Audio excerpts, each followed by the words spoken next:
Herkese selamlar arkadaşlar. 4.1B yamasına hoş geldiniz. Bu yamada nerfler, bufflar her zaman olduğu gibi ve bir de dengeleme var. Bunun yanı sıra rünlerde biraz değişiklik oldu. Fakat siz şu kanser kitleden artık hala bıkmadınız mı? Ben çok bıktım ya. Gerçekten Challenger olacakken Master'a kadar düştüm. Ama bunları ayıklayacağız. Nasıl ayıklayacağız? Aslan abiniz sizin için Riot'a iletişime geçmek için bir harekette bulundu.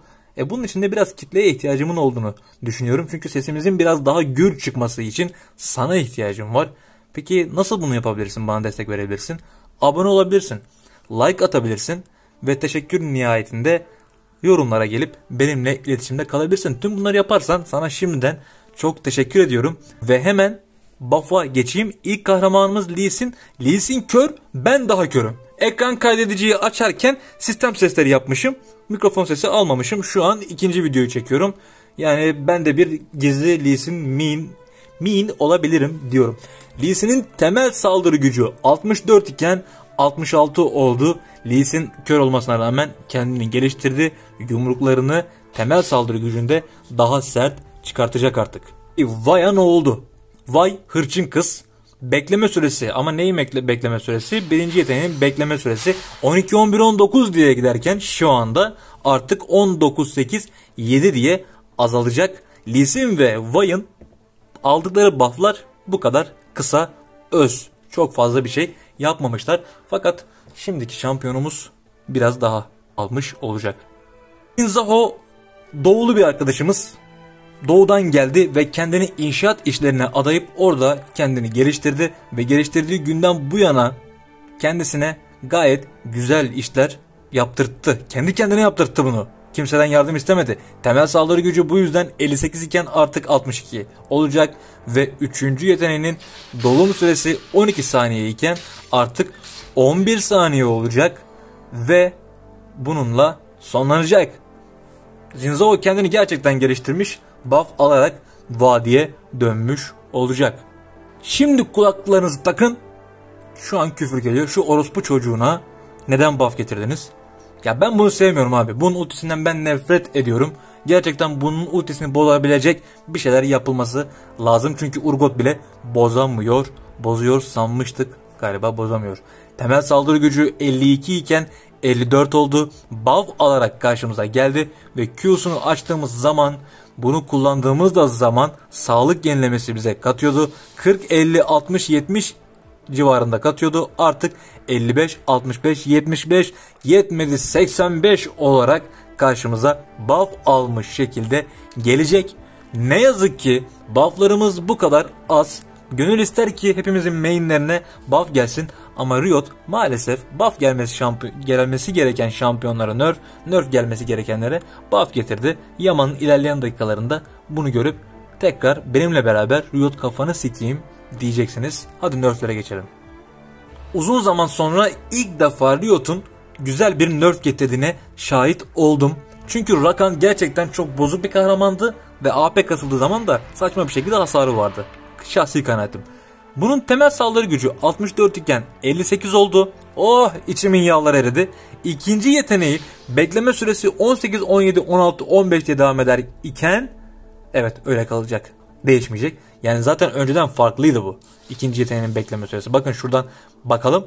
Daha farklı. 18, 16, 14, 12 idi. Artık 18, 17, 16, 15 olacak son seviyede. İkinci yeteneğinin hasarı ise 70-280 artı %70 yetenek gücünden destek alarak artıyordu. Artık 70 ile başlayacak. Evet. Ve ikinci yeteneği fullendiğinde 265 olacak. Evet. Fakat %55 yetenek gücü alacak. Yani %55 yetenek gücünden destek alacak. Rakan'a şöyle sağlam böyle minik hissettire güzel bir sikiş var diyoruz. Rakan artık sallarda pek göremeyebiliriz. Fakat 3. yeteneğinin yetenek gücü oranı %80 iken Rakan'a bu kadar girmek az gelmiş. Bir tane daha sokalım demişler. Ne yapmışlar? %80'i %65'e kadar çekmişler. Sıradaki nerf'e hemen geçelim. Zoe, bu da mantıklı bir nerf olmuş benim şahsi kanaatimce. Ve birinci yeteneğinin temel hasarı 50 ile başlayıp 170'e kadar devam ediyordu. Artık 45 ile başlayacak, 165'e kadar devam edecek. Çünkü banlanan bir karakterdi bu Zoe. Ve birinci yeteneğin hasar oranı şampiyon seviyesi ile artacak. 6 ile 55 arasındaydı. Artık 3 ile 52 arasında artış gösterecek. Üçüncü yeteneğindeki nerf nasıl inceleyelim. 70 ile başlayıp 235'e kadar ilerliyordu. Artık 60 ile başlayıp 225'e kadar ilerleyecek. Aslında bu nerfleri şu ana kadar itemlerle destekleyip bu nerf'ün etkilenmesinden kurtulabiliriz. Yani çünkü büyü hasarı veren itemler bayağı bir bu açığı kapatacaktır. Fakat şu açığı kapatmak biraz zor olacak herhalde. Üçüncü yeteneğinin gerçek hasar sınırı 70 ile başlayıp 235'e kadar devam ediyordu. Artık 60 ile başlayıp 225'e kadar devam edecek. İşte burada Zoe'nin nerf'ü oynarken hissedilecektir diye düşünüyorum. Üst koridorda şöyle boktan bir şey var. Garen alıyor, abi Aatrox'u keserim. Kemil alıyor, abi Aatrox'u keserim, amına koyarım deyip ilk kan verildi ile karşılaşmak istemediğim için Aatrox'ları gördüğünüzde artık sevinebilirsiniz. Çünkü Aatrox ufacık bir nerf aldı. Yine her şeye rağmen kaybedeceksinizdir Aatrox karşısında. Aatrox kasıldığı zaman ilah olmaya devam edecek. Çünkü bu nerf gene Riot'un kafasını sikeceğim diyeceğim nerf'ten yani. Ne diyeyim artık, sinirden konuşamıyor da biliyorum zaman zaman. Fakat birinci yeteneğinin dolum süresi 13.5, 11, 8.5, 6 idi şu anda. Artık 13, 11, 9, 7 diye azalacak dersem inanmayın, çünkü artıyor dolum süresi. Bu yüzden dolayı da pek sık Q görmezsiniz belki ama çok sağlam hasar hala göreceksiniz. Dengelemelere geçelim birazcık. İşte bu yama yine bizi şaşırtmıyor. Çünkü 2-3 yamadır Pyke'la alıp veremediği var bu Riot'un maalesef ki. Bir nerf yaptılar. Olmadı, dediler ki buff yapalım. Bir buff yaptılar, o buff'u aldılar, geri çektiler. Şimdi dediler ki biz Pyke'ın pasifinin hasar oranını %45 artı 0.65 ile, bakın okuyun şurada 0.60'ı göreceksiniz. Ve artı, yani çarpı sabit zırh delmesiydi şu anda. Artık demişler biz bunu %45 değil de %50 yapalım. Artı %0.65 devam etsin ve artı çarpı da sabit zırh delme ilavesi olsun demişler. Bilmiyorum. Ama pasifinde bir değişiklik daha var.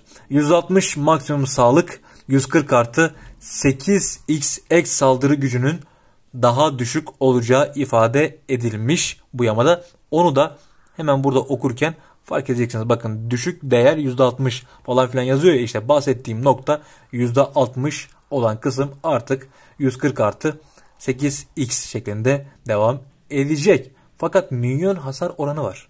Minyonlara verdiği. İşte o da %80'di.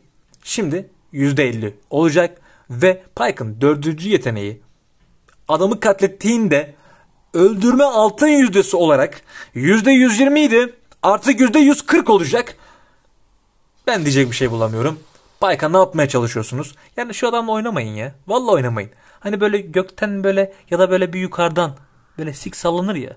Hani de böyle parmağın ucuyla böyle oynarsın ya, böyle sağa sola ucuyla parmağın. Hayal ettin değil mi şu anda? İşte onun gibi sik gibi oynamayın abi şu adamla. Şu adamı ya bir salın ya da bir adam gibi yapın. Başka da bir şey demiyorum. Şimdi sırada vadinin köpeği var ama bu köpek biraz farklı köpek. Çünkü o Nasus. Nasus'un temel saldırı gücü 64 idi, artık 66 olacak. Birinci yeteneğinin taban hasarı 25 idi ve 100'e kadar da çıkıyordu. Artık 30'da başlayacak, 105'e kadar çıkacak. 5'lik bir kazanç sağlayacak. Zırh ve büyü direnci. Neyin zırh ve büyü direnci? Tabii ki de ultisinin. Bastığımız zaman 25, 50, 75'e kadar artan zırh ve büyü direnci bize katıyordu. Artık 40'da başlayacak, 50 ile devam edecek, 60'ta sonlanacak. Yani oyun başı ilah Nasus, oyun sonu silah Nasus değil, dandik böyle oyuncak Nasus görebilirsiniz. Oyun sonunda muhtemelen gücünü biraz daha sabitleyecektir veya kaybedecektir. Ama şimdiki kahraman işte biraz işleri bozacak. Amına kodum çocuğuna bak ya, yattığı yerden kalktı. Şimdi küfür edecektim sana, bir daha içimden gele gele küfür edeceğim. Mundo ilk vadiye geldiği zaman Mundo bu tarafa gider diye bir cümle ediyordu. Ben de anlamına kadar yolum var diyordum. Mundo'nun pasifi.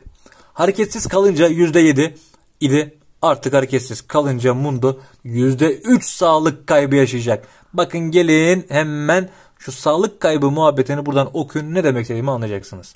Ve Mundo'nun pasifinin sağlığını iyileştirmesi %8'di. Hemen yeşil kısımda görüyorsun %8'i. Artık o %4 olacak. Ve Mundo'nun ultisi maksimum kazanılan can, bastığımız zaman can sağlıyordu. %15 ile %25'e kadar eksik sağlığını tamamlıyordu. Artık %25 ile başlayacak. Yani içinde bulunduğumuz şu anda %25'ti oyun sonu. Artık o şekilde başlayacak yeni yama ile beraber. %25 ile başlayıp %35'te devam edecek. Ve dördüncü yeteneğinin sağlık yenilenmesi, yine ultisinden bahsediyoruz. Maksimum sağlığının %20'si idi. Oyun sonunda %60 oluyordu. Artık %15 ve oyun sonu %55'te sonlanacak.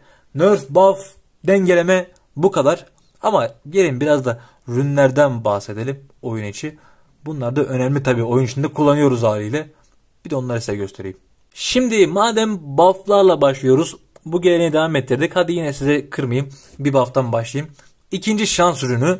Bu ne oldu biliyor musunuz? 5 saniyede şunu okuyun daha doğrusu, ben anlatacağım şimdi size. 5 saniyede can yenilemesi 3 artı, bakın parantez içinde artı, eksik canının %2 kadarına eş değer miktarda can. Böyle zaten. Ama artık 5 saniyede eksik canının %6'sı olacak. Mundo için biçilmiş kaftan diyebiliriz. Mükemmel olmuş olacak. Peki bir buff dedik. Hadi bir de nerf sokalım araya da videoyu bitirelim. Bu da kemik zırhı. Kemik zırhı şu anda okumuş olduğunuz gibi sana 35 ile 65 daha az hasar verir diyordu. Artık öyle demeyecek. Ne diyecek? 30 ile 60 diyecek. Yani ben bunu ADC'de alıyordum. Tabi bu böyle olunca, 30 ile 60 arası olunca almamazlık etmeyeceğim. Yine alacağım ama farklı alternatiflere de sırf bu yüzden kaymak zorunda kalabilirim diyorum. Videoyu kapatalım. Gelin bir yorumlarda ana avrat sövelim. Şu Riot'a. Bazı kafasını siktiğimiz yerler olsun. Bazı desteklediğimiz yerler olsun. Fakat sen abone olmayı ve like atmayı unutma. Ben toplu bir şekilde sesimizi çoğaltmak istiyorum. Gürleşmesini istiyorum sesimizin. Ve şunları artık, kitleyi artık ayıklayalım arkadaşlar. Şu kanser kitleyi artık ayıklayalım da sağlıklı bir oyun oynayalım. Ben GM'den Master'a düşmeyeyim. Ben Challenger olma hayaliyle yanıp tutuşayım ama hayalde kalmasın, gerçekleştirebileyim diyorum. Videoyu kapatıyorum. Şimdilik kendine iyi bak. Hoşça kal. Bye bye. Everyone, atanı da götten öpüyorum.